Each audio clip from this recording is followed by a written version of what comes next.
चंदन one जंगल में कालू कौआ मुन्ना बास के यहाँ काम करता था। तभी एक दिन उसे फोन आता है। क्या मेरी बात कालू कौवा से हो रही है? जी, आप कौन? कालू कौवे, मैं भरोसेमंद कंपनी से बोल रही हूँ। आपने मेरे कंपनी में जॉब के लिए इंटरव्यू दिया था। आप सेलेक्ट हो गए हैं, लेकिन आपको सुंदरवन जंगल शिफ्ट होना पड़ेगा और आपकी सैलरी पूरे 1 लाख रुपए महीना होगी। ये सुनकर कालू कौवा बहुत खुश हो गया और जॉब के लिए अपना सामान पैक करके अगले दिन सुंदरवन जंगल में एक किराए के मकान में रहने लगता है। तभी उसकी माँ सरला कौवी का कॉल आता है। और बेटा, कहाँ है? तुझे वहाँ कमरा मिला या नहीं? माँ, मुझे कमरा जल्दी मिल गया। जो इस घर का मालिक है सोनू कबूतर, उसे जल्दी जाना था इस जंगल से दूसरे जंगल, इसलिए कमरा जल्दी मिल गया। बेटा, वो वही कमरा तो नहीं जिसके बारे में तूने बताया था? हाँ माँ, क्या हुआ? तुम इतनी परेशान क्यों हो गई? बेटा, तू वहाँ से चला जा। उस घर में भूत प्रेत रहते हैं। मेरी पड़ोसन की बेटी सुंदरी वहीं पर रहती है। उसने बताया है मुझे। माँ, तुमको पता है ना, मुझे इन भूत प्रेतों पर विश्वास नहीं है। चलो, मुझे बहुत काम है, रखता हूँ। वैसे ही काफी दिन गुजर जाते हैं। अब रोज रात कालू कौवा के साथ अजीब अजीब हादसे होते थे। एक दिन उसे किसी चिड़िया की रोने की आवाज सुनाई देती है। बचाओ, बचाओ, मुझे बचाओ। कालू कौवा उस आवाज को नजरअंदाज कर देता है।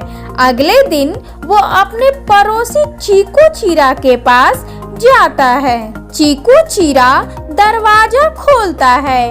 वो देखने में बहुत अजीब था।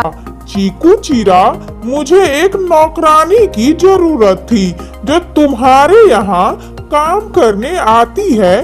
टूनी चिड़िया, क्या तुम उसे मेरे घर काम करने के लिए भेज दोगे? ये सुनकर चीकू चीरा उसके मुंह पर दरवाजा बंद कर देता है।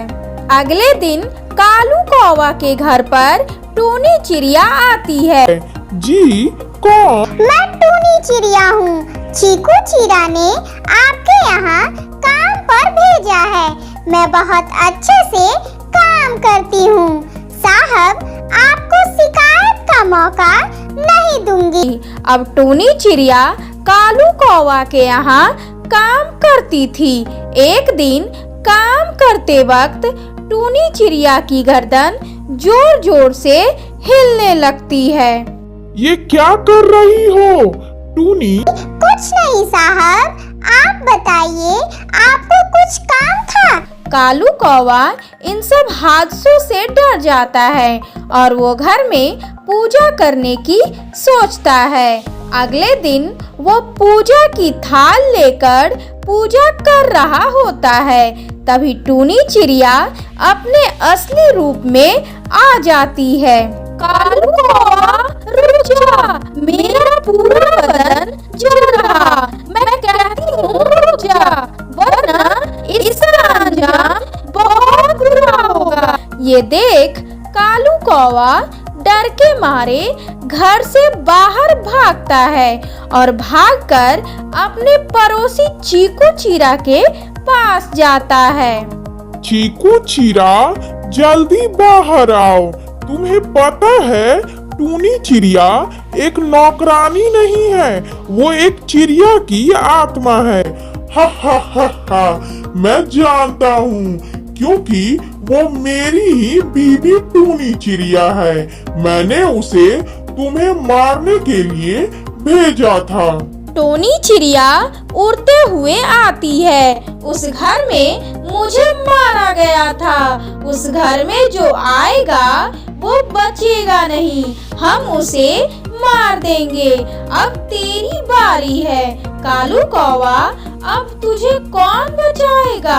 हा हा हा हा। कालू कौवा ये सब देखकर बहुत डर जाता है और जल्दी से उड़ता हुआ अपने घर का गुलाब जल लाकर उनके ऊपर डालता है। ये क्या कर दिया? हमारा शरीर जल रहा है, हम तुम्हारे करीब नहीं आ सकते। चीकू चिड़िया बचाओ मुझे। ये कहकर दोनों वहां से गायब हो जाते हैं। कालू कौवा ने उस घर में जादूगरनी को बुलवाकर उस घर से सारी आत्माओं को बाहर करवा देता है और खुशी खुशी घर में रहने लगता है।